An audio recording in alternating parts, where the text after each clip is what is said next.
ይህ ባልተብዬሽ መቼ ነው የሚሞተው እያለ እንግዲህ ዲናን ማርኮን እያላት ነበር ማለት ነው። ማርኮን እንግዲህ አብርሃም ወንድሙ ነው ማለት ነው።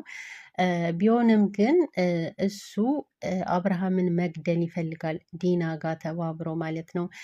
ሰላም ውድና የተከበራችሁ ቤተሰብ እንደምናላችሁ። እንግዲህ ሳቢላ ክፍል 1 ዛሬ ጀምሯል ማለት ነው። እንግዲህ ሁሉም የምንወዳቸው ተዋናዮች አሉ።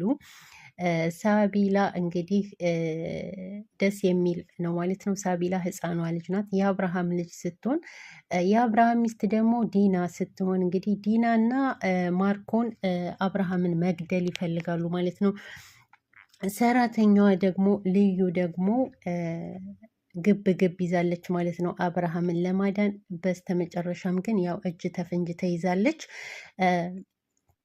ሳቢላ ቸኮሌት ትወዳለች እና ዲና የእንጀራ እናቷ ዲና ሳቢላን በቸኮሌት መርዛ ለመግደል ትፈልጋለች። ቸኮሌት ስትሰጣት ልታስተኛት ወደ አልጋዋ ከወሰደቻት በኋላ ቸኮሌት ስትሰጣት እንግዲህ ሳቢላ ደግሞ ለዲና ስታጎርሳት እጅግ በጣም ነበር እየተናደደችው፣ አፏን ስትጠርግ ነበረ። ሳቢላ እንግዲህ ለምንድን ነው ቸኮሌት ትወጂ የለም ወይ ብላ ስትላት፣ አይ እኔ እወዳለሁ ግን ይሄ ቅቤ ስላለው የቸኮላቱ አላርጂ ካለብኝ ስትላት የለውም የልጅ ስትከራከራት ነበረ። ከዛ ሰራተኛዋ ልዩ እያየቻቸው ስለነበረ ድምፅ ስትሰማ ዲና ወጥታ ሄደች። ዲና ከወጣች በኋላ እንግዲህ ስትማጸናት ነበረ ሳቢላን፣ ዲና ይህን ቸኮሌት እንዳትበይ፣ ማንም ሰው ቸኮሌት ቢሰጥሽ መብላት የለብሽም እያለች ስትላት ነበር። ለምንድን ነው የማልበላው? እኔ እኮ ቸኮሌት እወዳለሁ እያለች ነበረ ሳቢላ። እዛ ደግሞ እንግዲህ ትልቅ ነገር ልዩ ወደ ቤተሰቦቿ ልትሄድ መታ አብርሃምንና ሳቢላን ተሰናብታቸው ወደ ቤተሰቦቿ ልትሄድ ለእናትሽ የሚላከውን ገንዘብ እልክልሻለሁኝ እያላት አብርሃም ተሰናበታቻቸውና ወደ ታች ስትወርድ ነው እንግዲህ የዲናንና የማርኮንን ሴራ የሰማችሁ ማለት ነው። ዲና ባለቤቷን መድኃኒት አድርጋ ልትሰጠው ነበር እና እሱንም ቢሆን መድኃኒቱን ለማርኮን ሰጠችው። ይህን ሾርባው ላይ አድርገህ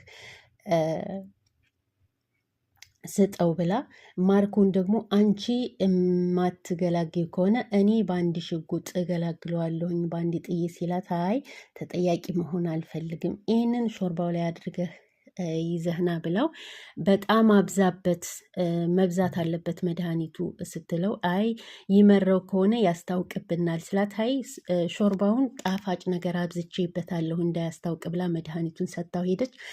መድኃኒቱን ከሰጠችው በኋላ እሷ የሰጠችውን መድኃኒት አልፈልግም ብሎ ግን እሱ የራሱን ነበር መድኃኒት እየተጠቀመው ማለት ነው። ቢሆንም ልዩ እያዳመጠች ስለነበረ ማርኮን ብላ ጠርታ፣ እኔ እያለው እንዴት አንተ ይዘት ትሄዳለህ ስትለው፣ እንዴት የት በሩን ዘግቼው አልነበር ወይ እንዴት መጣሽ እያለ እያመናጨቃት ነበር። በኋላ ግን አሰበና እንዲያውም እኔ ከምወስዶ አንቺ ብትወስዱ ይሻላል ብሎ ሰጣት ማለት ነው። ከሰጣት በኋላ እሷ ከእጇ መለጠኝ ብላ ሰሃኑን ጣለችው ማለት ነው። ያንም ቢሆን እጅግ በጣም አሰቅቋት ነበረ፣ አሰቃይቷት ነበረ።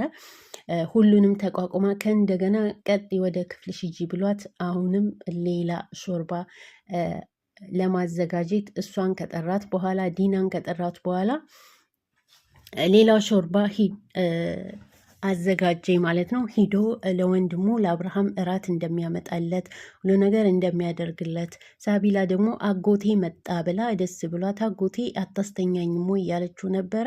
እንደሚያስተኛት ቃል ገብቶላት መልሶ ሁለተኛ ሾርባውን ለማዘጋጀት ወደ ኪችን ሲገባ ዲና ተከትለው መጣችና የተፈጠረውን ነገር ነገረችው።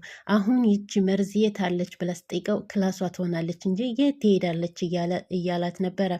ልዩ ግን አሁንም እየተከታተለቻቸው ነበር። አሁንም ሁለተኛ ሲያዘጋጁ ለትንሿ ሳቢላ ግን በመርፌ መልክ ቸኮሌት እንደምሰጣት ተነጋግረው ነበረ። ወደ ፎቅ ወደ ክላሷ የሄደችው ማለት ነው ዲና ያንን ልታደርግ እንደሄደች ማርኮን የክፋት ጥግ ማለት ነው። አሁንም አዘገጃጅቶ ከሄደ በኋላ ልዩ ወደ አብርሃም ክፍል ከሄደች በኋላ ስትቆረቆር አብርሃም ሻወር እየወሰደ ስለነበር ሊከፍትላት አልቻለም። ቢሆንም ግን ክላሱን ከፍታ ገብታ የሽንት ቤቱን በር ከከፈተች በኋላ እንደገና ደንግጣ እንትናለች። አሁንም ተደበቀች። ሾርባውን ሊጠጣው ሲል እንዳጠጣ ብላ ይፋ ወጣች ማለት ነው። ቢሆንም ማርኮን ይቺ መንፈስ ይዟታል ምናምን እያለ ሲናገር ነበረ። አብርሃምም ቢሆን ግራ ገብቶት ቅድም ሻወር ቤት ከፍተሽ ገባሽ፣ አሁን ደግሞ ምንድን ነው አትረብሽኝ ልዩ ውጭ እያለ እያመነጫጨቃት ነበር። እሱም ነገሩ ስላልገባው ልዩ ሞታ እንግዲህ ሳቢላ የሚሰራበትን ሴራይታ ሳቢላን ክላሷ ሄዳ ስትማጸናት ነበረ። ሳቢላም እንግዲህ እወዳለሁ ቸኮላት አበላለሁ እያለች ነበረ። በዚህ መካከል ዲና ደረሰችባቸውና ክላስ እንዳለች ልዩና ሳቢላ እየተከራከሩ እያሉ ሳቢላን እየጠራች ወደ ሳቢላ ክፍል ዲና መጣች። እንግዲህ ምን ታደርጋታለች ዲና? ልዩን ምንድን ነው የምታደርጋት? የሚቀጥለውን ክፍል አብረን እናያለን ማለት ነው። ውድ ቤተሰቦች ለዚህ ለቤት አዲስ ከሆናችሁ ሰብስክራይብ፣ ሼር በማድረግ ቤተሰብ የሆኑ እወዳችኋለሁ።